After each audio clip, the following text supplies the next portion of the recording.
नमस्कार, बहुत स्वागत है आप सभी का। आप देख रहे हैं न्यूज 18 राजस्थान और आपके साथ मैं हूं प्रियंका राय। बुलेटिन की शुरुआत करेंगे इस वक्त आ रही बड़ी खबर से।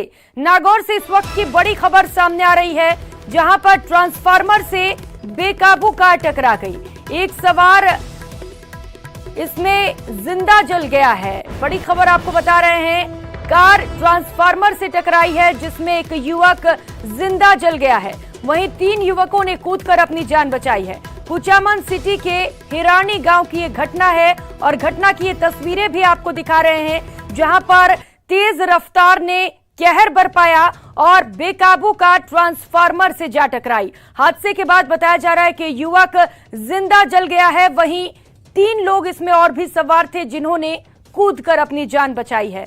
तस्वीरें भी आपको दिखा रहे हैं। सबसे पहले न्यूज 18 राजस्थान पर भीषण एक्सीडेंट की ये तस्वीरें आपको दिखा रहे हैं, जहां पर तेज रफ्तार कार एक ट्रांसफार्मर से जा टकराई और ये हादसा हो गया। महेंद्र सहयोगी हमारे साथ जुड़ चुके हैं ज्यादा जानकारी के साथ। महेंद्र, पूरा मामला बताइए और अपडेट क्या है। जो 3 लोग कार से कूद गए थे उनकी क्या स्थिति है अभी? देखिए, ये कुचामन क्षेत्र के हिरानी गांव की घटना है, जहां पर एक कार अनियंत्रित होकर ट्रांसफार्मर से जा टकराई थी और कार में तुरंत ही आग लग गई थी। 4 लोग सवार बताए जा रहे हैं। 3 लोग समय रहते कार से नीचे कूद गए थे, जिसके चलते उनकी जान बच गई और वो सुरक्षित है। एक व्यक्ति जो कार में सवार था, सुरेश कुमावत, उसकी पहचान हुई है। वो व्यक्ति कार से नहीं निकल पाया और कार ने अचानक तेज गति से आग पकड़ ली, जिसके चलते जो युवक है वो कार में ही जिंदा जल गया। जी, और बिल्कुल महेंद्र, एक बार फिर से यहाँ पर रफ्तार कहर बनकर बरपा है। बहुत शुक्रिया आपका तमाम जानकारियों के लिए।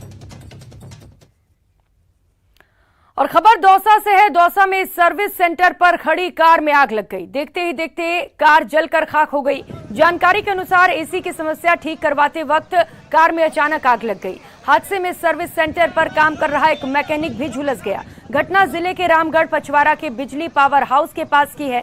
दमकल ने कड़ी मशक्कत के बाद आग पर काबू पाया।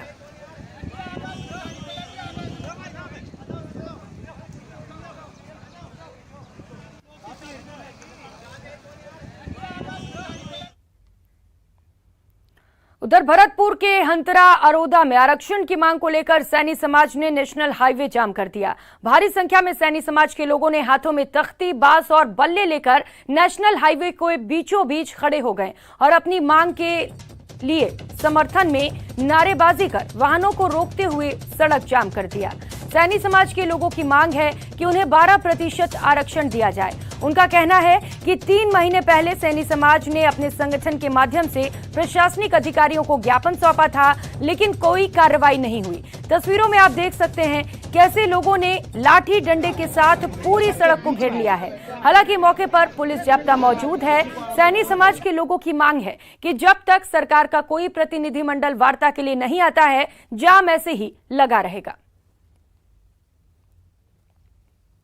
सैनी समाज द्वारा आरक्षण की मांग को लेकर के प्रदर्शन किया जा रहा है और जयपुर आगरा नेशनल हाईवे को इस वक्त जाम कर दिया है। करीब 1 घंटे से ज्यादा समय हो चुका है जब से जयपुर आगरा जो नेशनल हाईवे है वो पूरी तरह से जाम है और हजारों की संख्या में यहाँ पर जो है लोग, आप देख सकते हैं काफी संख्या में यहाँ पर जो लोग हैं वो नेशनल हाईवे को जाम करके बैठे हैं और अपनी जो आरक्षण की मांग है उसको लेकर के प्रदर्शन कर रहे हैं। लाठी डंडे लेकर के प्रदर्शन कर रहे हैं। तस्वीरें दिखाना चाहूंगा किस तरह से जो है अपनी मांग को लेकर के प्रदर्शन कर रहे हैं। और पहले यहाँ पर जो है ये जो पांडाल है यहाँ पर महापंचायत की गई थी और उसके बाद में जो है ये चक्का जाम का निर्णय लिया गया और ये जयपुर नेशनल हाईवे जो है वो काफी समय से अभी जाम है। तस्वीरें पीछे की साइड की दिखाना चाहूंगा कितनी संख्या में जो है भीड़ वहां पर जमा हुई है और यहाँ पर जो लोग हैं उनसे बात करेंगे। क्यों ये जाम लगाया है आपने? आरक्षण के लिए। हमें हमारा हक चाहिए, हमें हमारा आरक्षण चाहिए। क्या क्या मांग है आपकी? हमारी एक ही मांग है, वो है आरक्षण। और हमें आरक्षण भी हमें उस तरीके से चाहिए। हमारी जनसंख्या पूरे प्रदेश के अंदर 1,62,00,000 है, इसलिए हमें 12% के हकदार है, इसलिए हमें 12% मिलना चाहिए। सरकार के प्रतिनिधि किसी से बातचीत हो पाई? हमें सिर्फ अभी तक हमारे सरकार ने कोई सुनवाई नहीं की और सरकार हमारा मजाक समझ रही है। हम सरकार तक ये सूचना पहुंचाना चाहते हैं, या तो हमारे पास अशोक गहलोत जी स्वयं आए, नहीं तो हम मरेंगे और मारेंगे। तो ये देखिए, ये जो है पीछे की तस्वीरें दिखाना चाहूंगा। काफी संख्या में जो है यहाँ पर जो है जाम लगा हुआ है। पुलिस और प्रशासन के जो अधिकारी हैं वो यहाँ पर समझाइश कर रहे हैं। काफी संख्या में यहाँ पर जो है पुलिस बल तैनात किया गया है और यहाँ पर ये नारेबाजी कर रहे हैं। पुलिस बल भी यहाँ पर काफी संख्या में, जिला कलेक्टर और एसपी जो है वो कुछ दूर पर यहाँ पे डेरा डाले हुए हैं। और कहा जा सकता है कि जिस तरह से लगातार ये लोग अपनी मांग को लेकर के ज्ञापन दे रहे थे और छोटे छोटे प्रदर्शन कर रहे थे, लेकिन अब ये प्रदर्शन जो है वो उग्र हो चुका है और ये अपनी मांग को लेकर के इन्होंने जो है चक्का जाम कर दिया है। और इनका कहना है कि जब तक सरकार का कोई भी प्रतिनिधि इनसे वार्ता के लिए नहीं आता है, जब तक ये चक्के जाम करके अड़े रहेंगे। दीपक पुरी, न्यूज़ 18, भरतपुर। और रुक कर लेते हैं इस बीच आ रही बड़ी खबर का। जयपुर से इस वक्त की बड़ी खबर सामने आ रही है। कल कांग्रेस ईडी ऑफिस का घेराव करेगी। पीसीसी से ईडी ऑफिस तक मार्च भी निकाला जाएगा। ईडी ऑफिस पर कांग्रेस विरोध प्रदर्शन करेगी। तो सोनिया और राहुल गांधी को नोटिस दिया गया है, जिससे कांग्रेस नाराज है और इसी को लेकर यह प्रदर्शन किया जाएगा।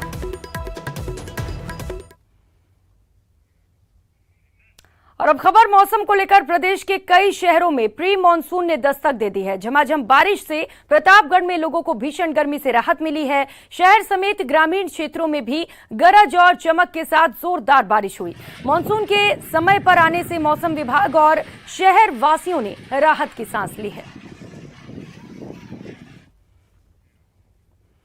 तो वहीं सिरोही में भीषण गर्मी से जूझ रहे लोगों को राहत मिली है। पर्यटन नगरी माउंट आबू में बारिश का दौर शुरू हो गया है। झमाझम हुई बारिश से लोगों ने राहत की सांस ली। भीषण गर्मी में बारिश आने से लोगों के चेहरे खिल उठे। माउंट आबू में बारिश आने के बाद पर्यटक नक्की झील पर बारिश का लुत्फ उठाते भी नजर आए।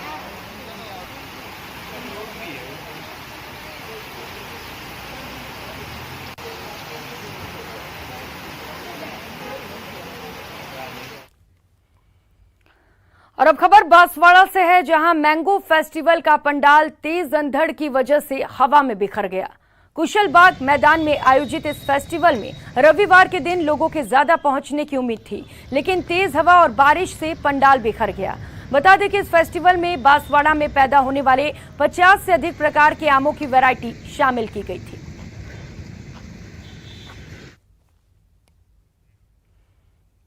और अब बात करते हैं राजस्थान राज्य पथ परिवहन निगम के बसों की, जिनका हाल बेहाल है और उनकी हालत खराब होने से आम लोगों का सफर करना मुश्किल हो रहा है। 3000 बसों के बेड़े वाले राजस्थान राज्य पथ परिवहन निगम का हाल बेहाल है। आलम यह है कि 3000 बसों में से 300 बसें कबाड़ में बदल गई हैं। बाकी बची 2700 बसों में से हर महीने 40 से 50 बसें वर्कशॉप में पड़ी रहती हैं। इतना ही नहीं, ये भी बताया जा रहा है कि इन बसों में 2023 तक 1600 बसें चलने लायक नहीं रह जाएंगी। इस बेड़े में जो 52 लग्जरी बसें हैं, उनकी भी हालत अच्छी नहीं है। इसका अंदाजा इसी बात से लगा सकते हैं कि हाल ही में चित्तौड़गढ़ में एक लग्जरी बस के ब्रेक फेल हो गए थे और बड़ी मुश्किल से यात्रियों की जान बच सकी थी। जो बसें, इनका भी मेंटेनेंस प्रॉपर हो नहीं पाता है। मेंटेनेंस प्रॉपर नहीं हो पाने के 2 कारण है प्रमुख रूप से। एक तो आर्थिक तंगी की वजह से ये है कि सामान समय पर नहीं आता है मरम्मत करने के लिए, तो मेंटेनेंस इसलिए अटकता है। दूसरी बात, वर्कशॉप के अंदर जो तकनीकी स्टाफ नाम मात्र का बच गया है। तो अगर सामान भी आ जाए तो मरम्मत करेगा कौन, मेंटेनेंस करे कौन? तो तकनीकी स्टाफ नहीं है और पैसे की तंगी की वजह से सामान नहीं मिल पाता है, इसलिए जनता को तकलीफ होती है, गाड़ियां ब्रेक डाउन होती है, रोडवेज की छवि खराब हो रही है। ये तो वास्तविक स्थिति है राजस्थान रोडवेज की बसों की, लेकिन रोडवेज के सिंधी कैंप बस स्टैंड के मैनेजर का कुछ और ही कहना है। वो दावा करते हैं कि इक्का दुक्का घटनाओं को छोड़कर राजस्थान रोडवेज की हालत ठीक है। आपको अश्योरेंस दे सकता हूँ कि कोई एक्सीडेंट कोई पर्टिकुलर किसी वे में या किसी मानवीय त्रुटि से किसी की भी हो, चाहे वो उसकी वजह से यदि हो गया हो, बाकी मेंटेनेंस के अंदर कोई कमी या कोई कोताही हमारे यहाँ नहीं बरती जाती। प्रॉपर एक मैनेजर ऑपरेशन रहते हैं, वो हर वक्त उनका निरीक्षण करते हैं। वर्कशॉप के अंदर नीचे सुपरवाइजरी स्टाफ रहता है। हैवी डॉकिंग से लेके ऑयल चेंज से लेके ब्रेक शू रिपेयर तक सारी चीज़ें एक शेड्यूल फिक्स है। चाहे उस पर्टिकुलर शेड्यूल या किलोमीटर क्रॉस करने के बाद में रोडवेज की बस का मेंटेनेंस होना ही होना है। सिंधी कैंप बस स्टैंड के मैनेजर कुछ भी दावा करें, लेकिन वर्कशॉप पहुंचते ही उन दावों की पोल खुल जाती है। मैं राजस्थान रोडवेज के वर्कशॉप सेंटर पर खड़ा हूँ। यहाँ पर हर महीने, जैसा कि मैकेनिक यहाँ के बता रहे हैं, 40 से 50 बसें हर महीने खटारा हालत में आती हैं। जैसा कि आप मेरे पीछे भी देख पा रहे हैं और मेरे बाईं तरफ भी देख पा रहे हैं, बसों का अंबार लगा हुआ है। मैकेनिक कहते हैं इनकी तादाद कई बार हर महीने ज़्यादा भी हो जाती है और अक्सर आप तस्वीरें ऐसी देखते हैं जिसके अंदर बसें अपने गंतव्य स्थान पर नहीं पहुंच पाती और बीच रास्ते में खटारा होकर खड़ी हो जाती हैं। यहाँ के मैकेनिक कहते हैं कि इन 40-50 बसों को ठीक होने में कभी 20 दिन का वक्त भी लगता है और कभी जो है उससे ज़्यादा का वक्त भी लग जाता है और कई बसें ऐसी हैं जो पूरी तरीके से ख़राब हो चुकी हैं, उन्हें ठीक नहीं किया जा रहा। इस समय राजस्थान रोडवेज़ को नई बसों की दरकार भी है, लेकिन अगर राजस्थान रोडवेज़ की वॉल्वो विंग की बात करें तो उनकी हालत भी इस समय खस्ता है। रोडवेज यूनियन का कहना है कि फंड की कमी की वजह से बसों का मेंटेनेंस नहीं हो पाता है। ये बसें वर्कशॉप में धूल फांकती रहती हैं और प्रदेश भर से उन्हें लेकर लोगों की शिकायतें आती रहती हैं। तो इन खटारा बसों को देखकर आप अंदाजा लगा सकते हैं कि इन बसों की स्थिति कैसी होगी। फिलहाल ये वर्कशॉप सेंटर के अंदर बसें ठीक हो रही हैं, लेकिन बावजूद इसके प्रदेश भर से राजस्थान रोडवेज की बसों की खराब होने की सूचनाएं हर जिले से सामने आती रहती हैं। कैमरामैन मान सिंह के साथ आसिफ खान, न्यूज़ 18 जयपुर। ब्रेक के बाद आप सभी का स्वागत है। आजकल डेस्टिनेशन वेडिंग का क्रेज है। शादी को यादगार बनाने के लिए लोग किसी खास जगह की तलाश करते हैं और वहां जाकर उस पल को यादगार बनाना चाहते हैं। दुनिया भर के खास लोगों की शादी के लिए खास लोकेशन वाले शहरों में भारत से सिर्फ झीलों और महलों के शहर उदयपुर को चुना गया है।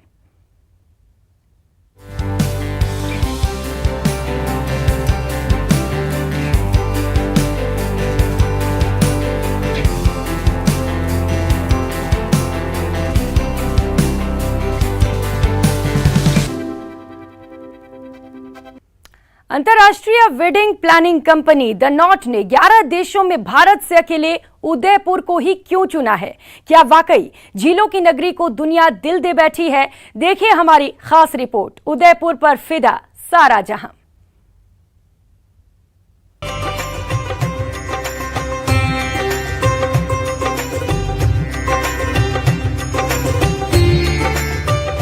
लेक सिटी की शोहरत में लगे 4 चांद।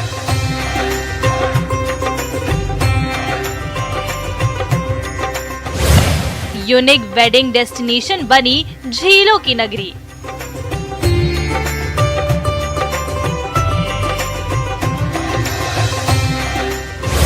द नॉट की सूची में भारत का एक लौता शहर।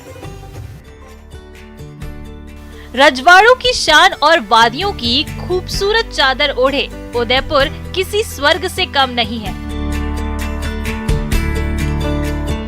यहाँ की खूबसूरत झीलें और उनके बीच बने खूबसूरत महल हर किसी को आकर्षित करते हैं।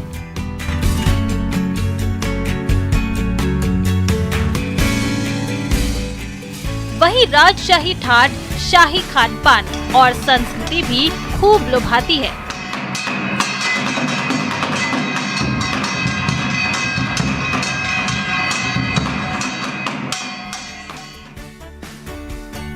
हर साल करोड़ों पर्यटक इस शहर की खूबसूरती को निहारने और उसे महसूस करने दूर दूर से यहाँ पहुँचते हैं। वहीं 5 सितारा होटलों और अरावली रेंज की पहाड़ियों के बीच नए कपल्स को भी ये शहर यादगार अनुभव कराता है। अब अमेरिका की टॉप वेडिंग प्लानिंग कंपनी ने भारत में यूनिक वेडिंग के लिए उदयपुर को चुना है। Udaipur, Bharat, Australia, Dubai, UAE, Fiji, Loire Valley, France, Marrakesh, Morocco, New Zealand, San Miguel de Allende, Mexico, South Africa, Tahiti द्वीप, थाईलैंड।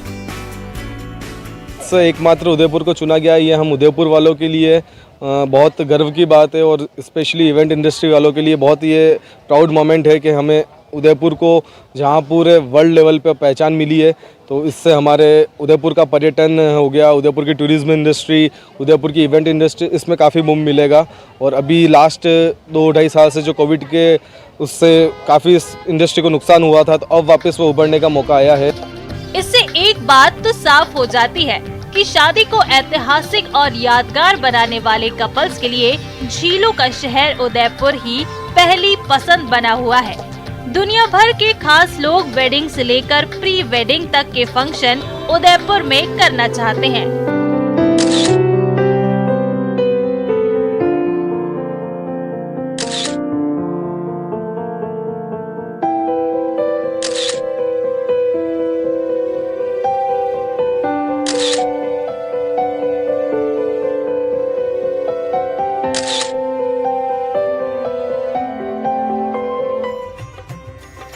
बॉलीवुड अभिनेत्री रवीना टंडन की शादी के बाद पहली बार उदयपुर का नाम लाइमलाइट में आया। उसके बाद देश की कई हस्तियों और उनके बच्चों ने लेक सिटी में तरीके से शादी रचाई।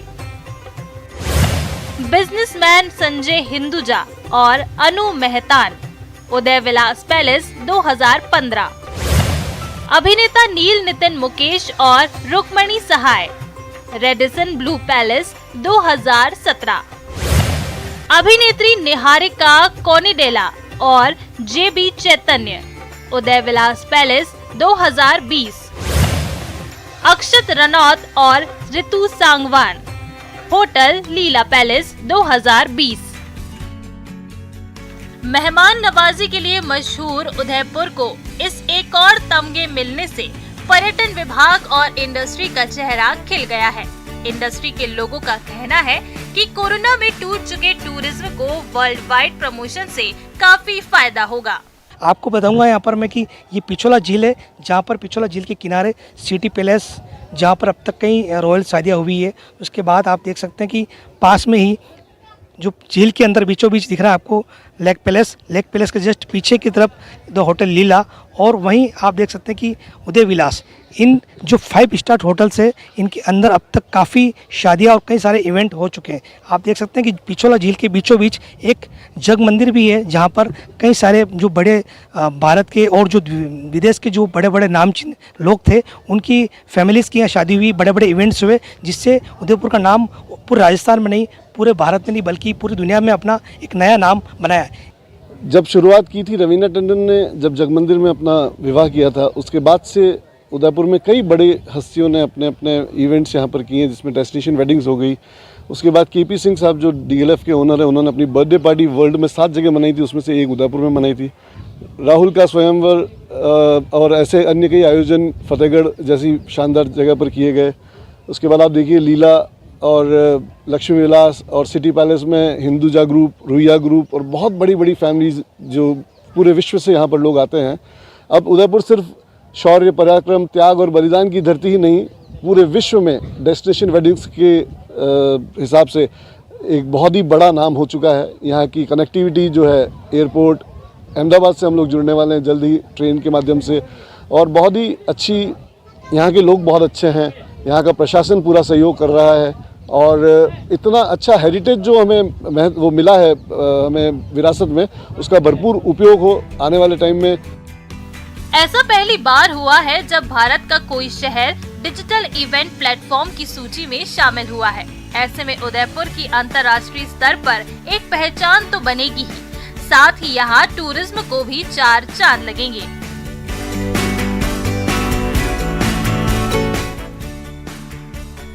उदयपुर का जो नाम एक बार फिर से उन 11 देशों की लिस्ट में जुड़ गया, जहां पर वेडिंग डेस्टिनेशन के लिए उदयपुर पहले भी अपने आप में बड़ा नाम रखता था, और एक बार फिर से उदयपुर का नाम पूरी दुनिया में फिर से उस सिरमौर पर हो गया, और एक बार फिर से यहाँ की शोहरत लगातार बढ़ती जा रही है। न्यूज़ 18 के लिए कमलेश दखनी, उदयपुर।